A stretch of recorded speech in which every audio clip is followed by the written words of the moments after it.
Welcome to லட்டில்லா kitchen. Video போட்டே ரொம்ப நாள் ஆயிடுச்சு. இன்றைக்கி வந்து இன்றைக்கி மார்க்கெட் போன போது கிடச்சிச்சு. இன்றைக்கி ரொம்ப எதிர்பார்க்காம கிடைச்சது வல்லாரைக்கீரை.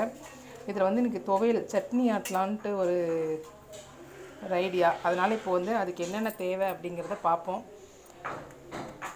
வெங்காயம் உரித்து வச்சுருக்கேன், சின்ன வெங்காயம், ஒரே ஒரு பூண்டு. இப்போ மார்க்கெட்டில் எதுவும் போய் வாங்க முடியல, அதனால் இருக்கிறத வச்சு நான் செஞ்சுருக்கேன்.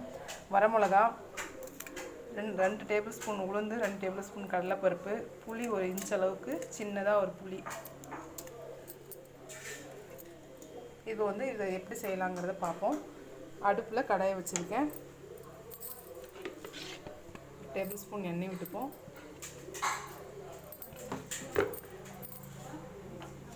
இது எண்ணெய் வந்து காஞ்ச உடனே இந்த பருப்பு ரெண்டையும் சேர்த்துருவோம்.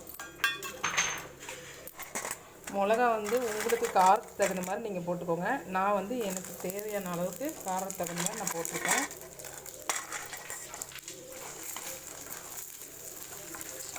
எப்பவுமே எடுத்த உடனே மிளகா ஃபஸ்ட்டு போடக்கூடாது. மிளகா போட்டால் ரொம்ப தீஞ்சிரும். முதல்ல பருப்பு இதெல்லாம் போட்டுட்டு தான் மிளகா போடணும். அப்புறம் இந்த பூண்டு வெங்காயத்தையும் சேர்த்துக்கலாம். அப்படியே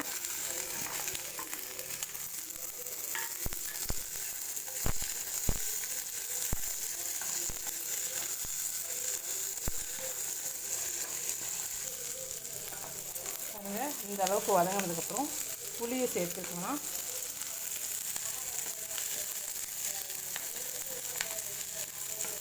ஒரு மூடி அளவுக்கு தேங்காய், உங்களுக்கு ஆளுக்கு தகுந்த மாதிரி நீங்கள் தேங்காய் சேர்த்துக்கலாம். தேங்காய் சேர்த்தா நல்லாயிருக்கும்.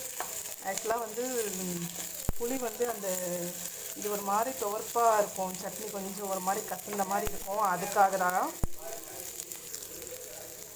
புளி வந்து அதுக்காக தான். நீங்கள் மருத்துவத்துக்காக செய்கிறதா இருந்தால் புளி போட வேண்டியதில்லை. இது வந்து நம்ம சும்மா சாப்பிட்றோம் அப்படின்னா புளி கொஞ்சம் ஒரு பிஞ்சு போட்டால் தான் அதனுடைய துவர்ப்பு தன்மை, ஒரு மாதிரி கசந்த தன்மைக்கு வந்து நல்லாயிருக்கும். அதுக்காக புளி கொஞ்சமாக போடுறது. இது வந்து வல்லாரைக்கீரை வந்து கீரை போட்டுடலாம். பெண்களுக்கு ரொம்ப ரொம்ப நல்லதுங்க இது. இந்த கீரை வல்லாரை வந்து பெண்களுக்கு வந்து அதுவும் பூப்பு வந்த வயதுக்கு வந்த பெண்களுக்கு இது ரொம்ப ரொம்ப நல்லது.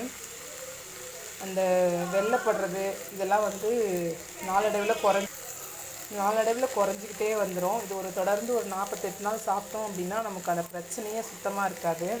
அந்தளவுக்கு கிடைக்கிறதில்ல. அட்லீஸ்ட் வாரத்துக்கு 3 டைமாவது எடுத்துக்கலாம்.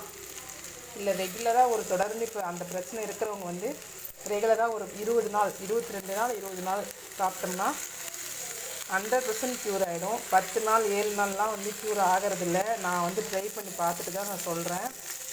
22 நாள் சாப்பிட்டோம் தொடர்ந்து அப்படின்னா படிப்படியாக குறைஞ்சி வருது. ஃபஸ்ட்டு அதிகமாகி அப்படியே குறைஞ்சி வருது. எந்த ஒரு நாட்டு மருந்து இது சாப்பிட்றது, நம்ம இயற்கையான சாப்பிட்றது, எப்போவுமே இயற்கையாக சாப்பிட்றது எதுவுமே அதிகரித்து தான், எந்த வியாதியாகவே இருந்தாலும் அதிகரித்து தான் அது வந்து குறையும். அந்த மாதிரி சாப்பிட்ட உடனே கொஞ்சம் அதிகமாக போகிற மாதிரி தெரியும். ஆனால் வந்து சீக்கிரத்தில் கொஞ்சம் கொஞ்சமாக படிப்படியாக அப்படியே குறைஞ்சிட்டு வந்துடுது. மெமரி பவருக்கு ரொம்ப நல்லது. இப்போ வந்து படிக்கிற குழந்தைங்களுக்கெல்லாம் அதிகமாக மெமரி பவரே இல்லை, ஞாபகமே இருக்கிறதுன்னு சொல்கிறாங்க. இந்த பசங்களுக்கெல்லாம் இது ரெகுலராக இதை வந்து நம்ம இந்த மாதிரி சட்னியோ இல்லை பொரியலோ இந்த மாதிரி செஞ்சு கொடுத்தா சாப்பிடுவாங்க. நல்லாயிருக்கும், உடம்புக்கு ரொம்ப நல்லது. அதே மாதிரி இது வந்து காலையில் வெறும் வயிற்றில் பச்சையாக ஒரு கைப்பிடி, ஒரு 10 இலை, இவ்வளோ போட்டு அரைச்சி அந்த சாறு எடுத்து தயிரோட, புளிக்காத தயிரோ இல்லை மோரோ எடுத்து கலந்து ஒரு டம்ளர் குடித்தோம் அப்படின்னா அந்த வெள்ளைப்படுறதுக்கு நல்லா கேட்கும். அப்படி எங்களால் குடிக்க முடியல, அது நல்லா தான் இருக்கும், ரொம்ப டேஸ்ட்டாக இருக்கும், நல்லாயிருக்கு. நான் குடிச்சிருக்கேன். அது குடிக்க முடியல அப்படின்னா இந்த மாதிரி நீங்கள் புளி சேர்க்காமல் துவையல் மாதிரி அரைச்சி சாப்பிடலாம். பூண்டு வெங்காயம் 2 மிளகா போட்டு ஒரு சுற்றி அப்படியே சாப்பிட்லாம். வதக்கி சாப்பிட்லாம், நல்லாயிருக்கும். உப்பு போட்டுட்டேன் பாருங்கள். இது சட்னிக்கு என்ன தேவையோ அதில் உப்பு போட்டாச்சு. அவ்வளோதான். இது நல்லா ஒரு 2 நிமிஷம் வதக்கிட்டு, இது வந்து நீங்கள் எவ்வளோ நேரம் வதங்கினாலும் சுருங்காது, இப்படி தான் இருக்கும் இலை. நான் ஒரு தடவை உங்களுக்கு கிளிமூக்கு கீரையாக என்னமோ சொல்லியிருக்காங்க. அதுதான் வல்லாரன்னு நினச்சி இத்தனை வருஷமாக நான் சமைச்சு சாப்பிட்டுட்டு இருந்தோம். அதுதான் பசங்களுக்கும் நான் ரெகுலராக கொடுப்பேன். ஆனால் அது எனக்கு தெரியாது. அதுக்கு என்னோடய ஃப்ரெண்ட்ஸ் தான் சொன்னாங்க இதுதான் வந்து வல்லாரை, அது வல்லாரை இல்லை அப்படின்னு. அதுக்கப்புறம் தான் நான் வந்து இதை மாற்றி செய்ய ஆரம்பிச்சிட்டேன். இது நல்லா வதங்கிருச்சு, ஆஃப் பண்ணிடலாம். இதுக்கு தேவையானது 1 மூடி தேங்காய் எடுத்திருக்கேன். இப்போ இதோடு சேர்த்து அரைச்சிருவோம் ஆற விட்டு. பாருங்கள், சட்னி அரைச்சிட்டு வந்துச்சு, நல்லா நைஸாக இருக்குது. இப்போ வந்து இதை வந்து எண்ணெய் ஊற்றி தாளித்து கொட்டிடுவோம். அடுப்பில் கடாயை வச்சுருக்கேன். 2 கரண்டி எண்ணெய் விட்டுக்கலாம்.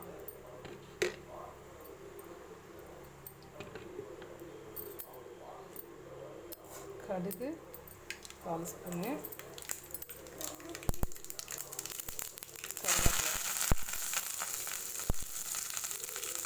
அவ்வளோதான். இப்போ இதை சட்னியில் கொட்டிடலாம். உங்களுக்கு ரொம்ப ஈஸியாக இருந்திருக்கும்னு நினைக்கிறேன். ரொம்ப ஈஸியான சிம்பிளான டிஷ்ஷு இன்றைக்கி இவ்வளோ தான். இந்த சட்னியும் நான் வந்து இன்னும் ரைட்டாக வீடியோ போடலான்னு இருக்கேன். அதை அடுத்த வீடியோவில் பார்ப்போம். சட்னியும் கொஜ்ஜியும் தான் இன்றைக்கி சிம்பிளான சமையல். மார்க்கெட்டில் எதுவும் காய் எதுவும் இல்லாதனால கீரை மட்டும் சிம்பிளாக வாங்கிட்டு வந்துட்டேன். அவ்வளோதான். இப்போ வந்து இதை நீங்கள் உங்கள் வீட்டில் செஞ்சு பார்த்துட்டு எனக்கு கமெண்ட் பண்ணுங்கள். மறக்காமல் சப்ஸ்கிரைப் பண்ணுங்கள், லைக் பண்ணுங்கள், ஷேர் பண்ணுங்கள்.